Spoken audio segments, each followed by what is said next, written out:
Friends, कैसे हैं आप सभी लोग? अच्छे से आई होप कि पढ़ाई चल रही होगी। तो मेरे इस चैनल मेंटोविया पे मैं स्टार्ट की हूँ मैगजीन, जो कि विजन आईएएस का और दृष्टि का एडिटोरियल, जो मेंस और पीटी दोनों के पॉइंट ऑफ व्यू से बहुत ज़्यादा इम्पोर्टेंट है। इसके अलावा मात्र एक क्वेश्चन हम लोग करेंगे डेली बेसिस पे, जो है PYQ करेंगे। ठीक है, बीपीएससी का PYQ, ज़्यादा नहीं, मात्र एक क्वेश्चन। लॉन्ग वाला एक क्वेश्चन करेंगे और शॉर्ट वाला जो है उसमें 2-3 जितना होगा, बहुत कम में 15-20 मिनट का बस वीडियो रहेगा।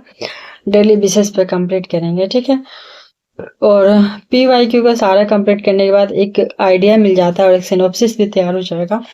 तो PYQ में सबसे पहले मैं स्टार्ट कर रही हूँ पॉलिटी सेक्शन। ठीक है, पॉलिटी सेक्शन, क्योंकि 27 जुलाई को पेपर है प्रीलिम्स का बीपीएससी का, तो उसमें जो है पॉलिटी अगर मेंस करते हैं तो प्रीलिम्स के लिए भी सारे क्वेश्चन हो जाएंगे। तो सबसे पहले 71st का अभी जस्ट एग्जाम खत्म हुआ है। उसका फर्स्ट क्वेश्चन जो था वो पूछा था कि 42वें संविधान संशोधन अधिनियम 1976 की मुख्य विशेषता और महत्व का चर्चा करें। ये क्वेश्चन पूछा था। ठीक है, तो 42वें संविधान संशोधन अधिनियम, पता है एग्जाम हॉल में इतना प्रेशर होता है कि ये क्वेश्चन तो लगभग लोगों को इसके मुख्य जो कीवर्ड है ये पता ही होगा, लेकिन इसके बावजूद क्या होती है ना कि दिमाग पे याद ही नहीं आता है, क्योंकि वहां पे सोचने का टाइम नहीं होता है। 5 मिनट 4 मिनट में क्वेश्चन लिखना है, उसमें अगर हम सोचने लगेंगे 1 मिनट भी अगर सोचे तो फिर क्वेश्चन स्किप होना कंफर्म है, छूट जाएगा क्वेश्चन। तो सोचना नहीं होता, बस इतना प्रैक्टिस कर लेना है ना कि माइंड में जैसे ही क्वेश्चन आए और हाथ मेरा हम लोग का चलने लगे। ठीक है, तो चलिए इसको पढ़ते हैं और बार बार पढ़ेंगे, 2 बार 3 बार 4 बार, और बहुत ही सरल भाषा में, क्योंकि बहुत डिफिकल्ट जो भाषा में अगर हम याद भी करते हैं तो वहां पे एग्जाम हॉल में याद नहीं आएगा। तो एक जो समझ विकसित होती है कीवर्ड्स की, वहीं जाकर के एग्जाम हॉल में मतलब हम लोग लिख पाते हैं। 42वें संविधान संशोधन अधिनियम 1976 में आया था, ये सभी को पता है। यह भारतीय संविधान के इतिहास में अब तक का सबसे व्यापक और महत्वपूर्ण संशोधन है। व्यापक और महत्वपूर्ण है। इसे आपातकाल 1975-77 के दौरान इंदिरा गांधी सरकार द्वारा लाया गया था। इसके तहत संविधान में इतने अधिक बदलाव किए गए कि इसे अक्सर मिनी संविधान भी कहा जाता है, और यह जो है आपातकाल के समय आया था। तो क्वेश्चन पूछा था कि इसकी विशेषताएं और महत्व का चर्चा करें। तो 42वां संशोधन 1971 जो है, इसका महत्व क्या था, इसकी विशेषता। तो मुख्य अगर विशेषताओं की बात करें तो इसके प्रस्तावना में संशोधन थे, जो इसके प्रावधान थे, इसमें क्या क्या किया गया था, वही तो इसकी विशेषता है ना।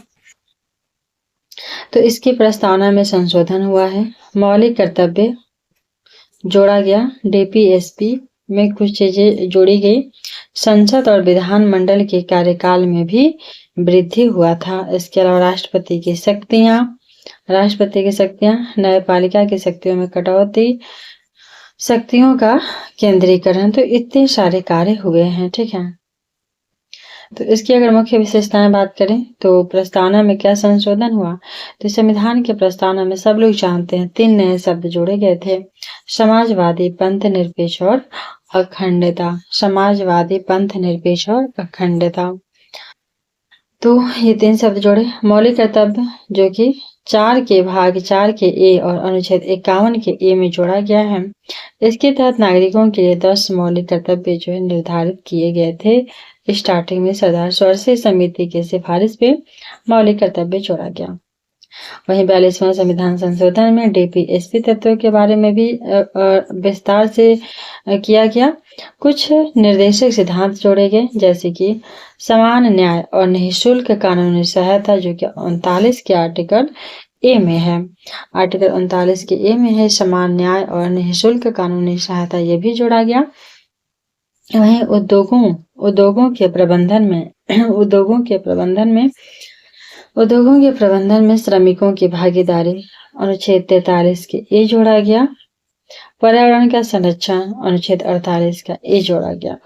तो 3 अनुच्छेद जोड़े गए, डीपीएसपी का 39 का ए, 43 का ए और फिर 48 का ए। 48 के में क्या है, समान न्याय और समान है और कानूनी निःशुल्क कानूनी सहायता है। वहीं 43 के ए में क्या है कि उद्योगों में श्रमिकों की भागीदारी का जो प्रबंधन वगैरह करना है, ठीक है। तो उद्योग में श्रमिकों की भागीदारी के लिए है 43 का ए, और 48 का ए जोड़ा गया था पर्यावरण का संरक्षण। तो 39 ए, 43 से और फिर 48 से, 39 से 43 से और 48 से, 39, 43 और 48 से जोड़ा गया। वहीं डीपीएसपी नीति निर्देशक तत्वों को मौलिक अधिकार अनुच्छेद 14 1931 पे प्राथमिकता दी गई। तो जो डीपीएसपी है उसको मौलिक अधिकार 14 आर्टिकल सबको पता है क्या कहता है कि सभी के लिए समान कानून होना चाहिए। यह कानून के समझ सभी को समान अधिकार है। 19 और 31 इन दोनों आर्टिकल पे डीपीएसपी को प्राथमिकता दी गई, 19, 14 और 31 में। वहीं एक और प्रावधान किया गया जिसमें संसद और विधानमंडलों के कार्यकाल में वृद्धि होता है। लोकसभा और राज्य विधानसभाओं का कार्यकाल 5 वर्ष से बढ़ा करके 6 वर्ष कर दिया गया था, जिसे बाद में 44वें संशोधन द्वारा फिर से वापस 5 साल कर दिया गया। तो संसद विधानसभा जो भी 5 साल है वो पहले 5 साल ही था, परंतु 42वां संशोधन में बढ़ा के 6 साल हुआ और फिर से 44वां संशोधन में पुनः वो 5 वर्ष हो गया था। राष्ट्रपति की शक्तियां, राष्ट्रपति की शक्तियां, यह स्पष्ट कर दिया गया है कि राष्ट्रपति की शक्तियां, यह स्पष्ट कर दिया गया कि राष्ट्रपति जो है, यह स्पष्ट कर दिया गया कि राष्ट्रपति केंद्रीय मंत्रिमंडल की सलाह मानने के लिए बाध्य होंगे। यह स्पष्ट कर दिया गया कि राष्ट्रपति जो है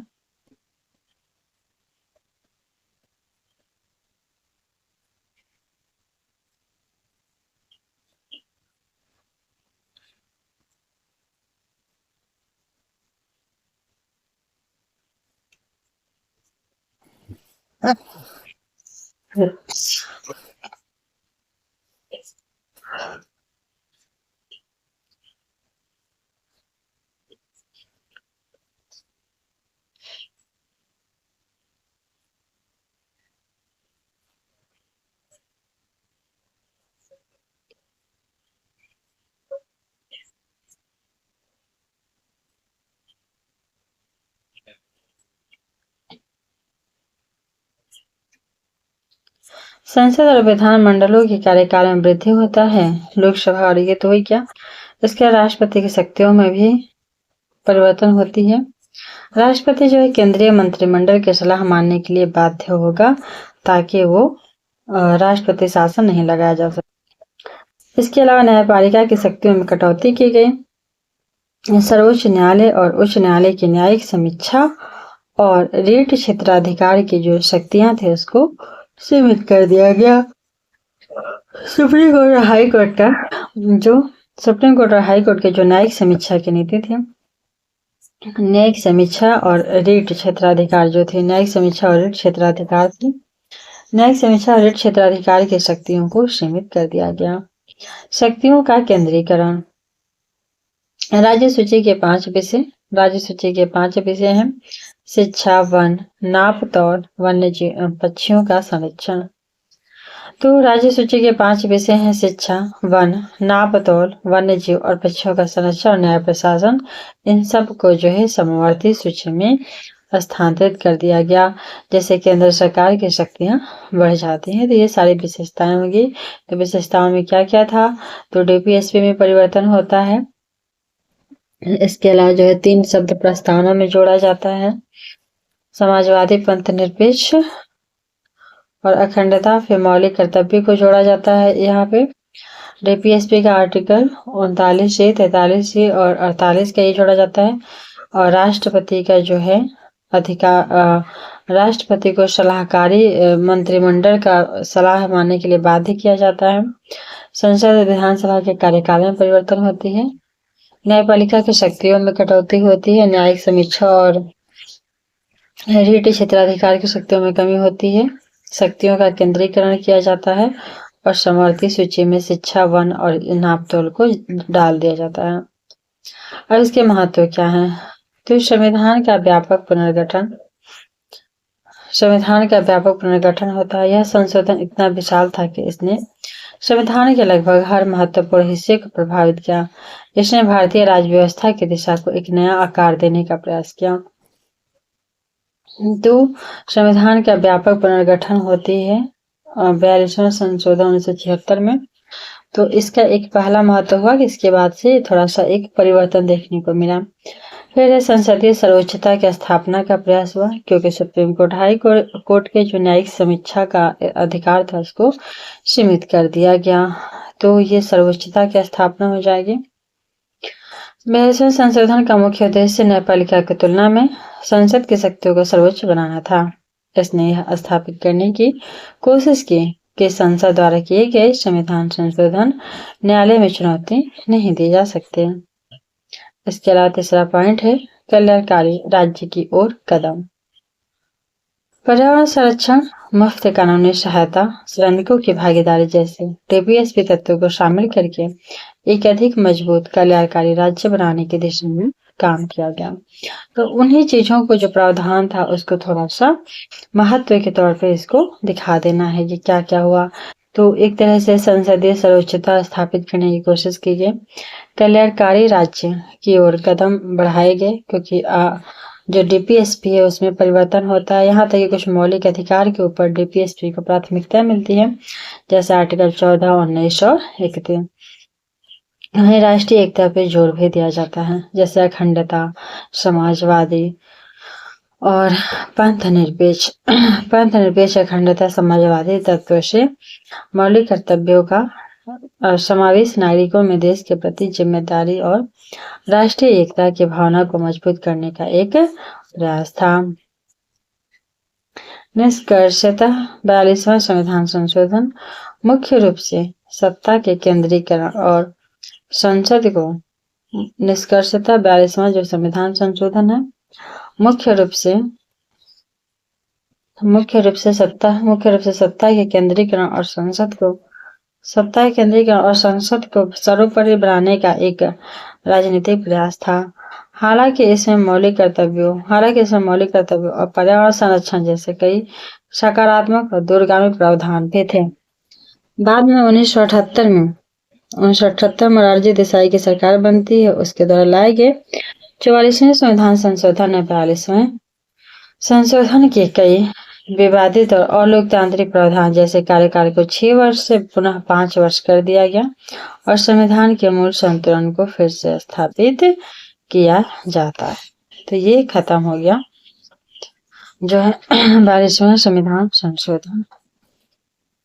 अगला क्वेश्चन था, भारत में सांसद और सर्वोच्च न्यायालय के बीच सर्वोच्चता का विवाद पैदा होता है। इस कथन के नजरिए से आप अपने विचार प्रस्तुत करें। भारत में सांसद और सर्वोच्च न्यायालय के बीच अक्सर जो है विवाद पैदा होता है। इस कथन के नजरिए से आप अपने विचार प्रस्तुत करें। तो भारत में संसद और सर्वोच्च न्यायालय के बीच सर्वोच्चता का विवाद भारतीय लोकतांत्रिक व्यवस्था और संवैधानिक इतिहास का एक अत्यंत महत्वपूर्ण और निरंतर चलने वाला विषय है। तो यह ऐसा क्यों है? तो इसको जानने से पहले हम लोग कारण जानेंगे कि ऐसे विवाद के क्या क्या कारण, अर्थात कौन कौन से ऐसे बिंदु हैं, ऐसे पॉइंट है जहाँ पे सर्वोच्च न्यायालय कहता है कि मेरा अधिकार है और संसद कहता है कि नहीं मेरा अधिकार है। जैसे 1942वें संशोधन में ही देखे हम लोग कि उस समय भी ऐसा जो है न्यायालय के जो शक्तियों का, न्यायिक समीक्षा की शक्तियों को, क्षेत्राधिकार को कम किया गया था और संसद को सर्वोच्चता दी गई थी। कभी कभी ऐसा भी होता है कि संसद नहीं चाहता है कि उसके द्वारा बनाए गए संविधान संशोधन पे सुप्रीम कोर्ट रोक लगाए, किसी प्रकार का न्यायालय हस्तक्षेप हो। ऐसे बहुत सारे मुद्दे हैं जिन पर लेकर के इन दोनों के बीच में विवाद होता है। तो कौन कौन से मुद्दे हैं, उन मुद्दों को जानेंगे, उसके कारण का जानेंगे और फिर इसके सॉल्यूशन वगैरह। तो भारत में संसद और सर्वोच्च न्यायालय, ब्रिटेन में जहां संसदीय सर्वोच्चता है और अमेरिका में न्यायिक सर्वोच्चता। तो ब्रिटेन में संसद की सर्वोच्चता है, वहीं अमेरिका में न्यायपालिका के लिए कि भारत में तो मिश्रित है। वहीं भारतीय संविधान ने इन दोनों के बीच एक अनूठा संतुलन स्थापित करने का प्रयास किया था। हालांकि समय समय पर इन दोनों संस्थाओं के बीच अपनी शक्तियों की सीमाओं को लेकर के टकराव होता रहता है। इस विवाद और समाधान के निम्नलिखित कारण हैं। पहला, संवैधानिक शक्तियों का टकराव। संवैधानिक शक्तियों का टकराव। यह विवाद मुख्य रूप से जो है संवैधानिक शक्तियों का टकराव, यह विवाद मुख्य रूप से संसद के संविधान संशोधन के सकते यह जो विवाद है मुख्य रूप से संसद के संवैधानिक शक्तियों का टकराव। यह विवाद मुख्य रूप से संसद के संविधान संशोधन के शक्ति अनुच्छेद 368 और सर्वोच्च न्यायालय सुप्रीम कोर्ट के न्यायिक समीक्षा के शक्ति के बीच का है। तो संसद के संविधान संशोधन के शक्ति 368 और सर्वोच्च न्यायालय के न्यायिक समीक्षा की शक्ति अनुच्छेद 13, 32, 136 और 226। मौलिक अधिकार बनाम डीपीएसपी। तो शुरुआती दशकों में यह विवाद तब गहराया जब संसद ने भूमि सुधार और समाजवादी नीतियों जैसे कि डीपीएसपी को लागू करने के लिए संपत्ति के अधिकार में कटौती करने का प्रयास किया। तो उस टाइम जब संविधान बना था तो संपत्ति का अधिकार जो मौलिक अधिकार था, इस बात को लेकर के लोगों ने सुप्रीम कोर्ट गए और उसने जजमेंट कहा। न्यायपालिका ने मौलिक अधिकारों की रक्षा के लिए उन कानूनों को रद्द कर दिया। लेकिन चूंकि संपत्ति के अधिकार के तहत यदि सभी लोग जो हैं जमीन के अधिग्रहण में मतलब परेशानी खड़ी करते हैं तो सरकारी योजनाएं या फिर किसी प्रकार का जन कल्याण करना संभव नहीं था। ऐसे में संविधान संशोधन हुआ तो इस बात को लेकर भी संसद और सुप्रीम कोर्ट में विवाद हो गया कि संविधान संशोधन नहीं किया जा सकता। तो ये शुरुआत हुआ था इस पॉइंट से, मौलिक अधिकार बनाम डीपीएसपी से। फिर जन प्रतिनिधित्व बनाम संवैधानिक व्याख्या। संसद का तर्क रहता है कि वह जनता की चुनी हुई प्रतिनिधि है, इसलिए जन कल्याण के लिए कानून और संशोधन बनाने का उसका अधिकार सर्वोच्च है, क्योंकि वो जनता की भावनाओं को, जनता की उम्मीदों को, जनता की समस्याओं को मद्देनजर रखते हुए संविधान संशोधन करता है। वही दूसरी ओर सुप्रीम कोर्ट का मानना है कि उसका कर्तव्य है संविधान की पवित्रता और नागरिकों की अधिकारों की रक्षा करना, भले ही वह बहुमत की सरकार के खिलाफ ही क्यों ना हो। क्योंकि कभी ऐसा भी हो सकता है कि अगर सुप्रीम कोर्ट हस्तक्षेप ना करे तो जो जनप्रतिनिधित्व सरकार है वो तानाशाही की तरफ संशोधन कर सकता है। और पहला था संवैधानिक शक्तियों का टकराव। संविधान के जो संशोधन 368 है और 68 है, सुप्रीम कोर्ट की न्यायिक समीक्षा की शक्तियां। तो संसद कहता है कि मेरे संशोधन को सुनवाई नहीं होनी चाहिए, लेकिन कोर्ट कहता है कि मेरे पास न्यायिक समीक्षा, आपके संशोधन का हम समीक्षा कर सकते हैं। और यह आर्टिकल 13, 32, 136 और 226 अधिकार देता है। फिर 3 प्रकार से हो गया संवैधानिक टकराव, मौलिक अधिकार बनाम डीपीएसपी और जन प्रतिनिधित्व बनाम संवैधानिक व्याख्या। टकराव का अगर ऐतिहासिक देखें, परेशानी, समस्या, मुद्दा कौन कौन सा था, तो इस शक्ति संघर्ष को सुप्रीम कोर्ट के कुछ ऐतिहासिक मुकदमों से, उदाहरणों से स्पष्ट किया जा सकता है। जैसे पहला शंकरी प्रसाद मामला 1951 में आता है, शंकरी प्रसाद, और सज्जन सिंह मामला 1965। इन दोनों में सुप्रीम कोर्ट ने माना कि संसद अनुच्छेद 368 के तहत संविधान के किसी भी हिस्से मौलिक अधिकार सहित में संशोधन कर सकती है। तो शुरुआती जो आया शंकरी प्रसाद 1951 और फिर सज्जन सिंह मामला 1965, तो संसद को अधिकार था कि ठीक है आप संशोधन कर सकते हैं। लेकिन इसका कहीं न कहीं दुरुपयोग देखने को मिला, जिसकी वजह से आता है गोलकनाथ मामला। गोलकनाथ मामला में न्यायिक की मुखरता देखने को मिली, जिसमें सुप्रीम कोर्ट ने कहा गोलकनाथ मामला में कि अपना पुराना फैसला पलट देता है जो शंकरी प्रसाद और सज्जन सिंह ने दिया था, और कहता है कि संसद मौलिक अधिकारों में कोई ऐसा संशोधन नहीं कर सकती जो उन्हें का मौलिक अधिकार को कम करता हो या छीनता हो। हाँ, ऐसा भले ही किया जा सकता है कि उस मौलिक अधिकार में वृद्धि किया जा सके, जैसे कि प्रस्तावना में जोड़ा गया था 300। तो ये चीजें गोलकनाथ में देखने को मिला। फिर जो है संसद उस गोलकनाथ पे अपना प्रतिक्रिया देता है और 24वां और 25वां संशोधन करता है। संसद ने गोलकनाथ मामले के प्रभाव को खत्म करने और अपनी सर्वोच्चता स्थापित करने के लिए संविधान संशोधन किया और स्पष्ट किया कि संसद संविधान के किसी भी हिस्से में संशोधन कर सकता है। उसके बाद केशवानंद भारती मामला आता है 1973। यह इस विवाद का सबसे निर्णायक मोड़ था। तो अपना मनमाना गोलकनाथ में जो है वो कर लिया, सुप्रीम कोर्ट कर लिया मनमाना कि ठीक है हमारा हम समीक्षा करेंगे कोई भी संशोधन हो।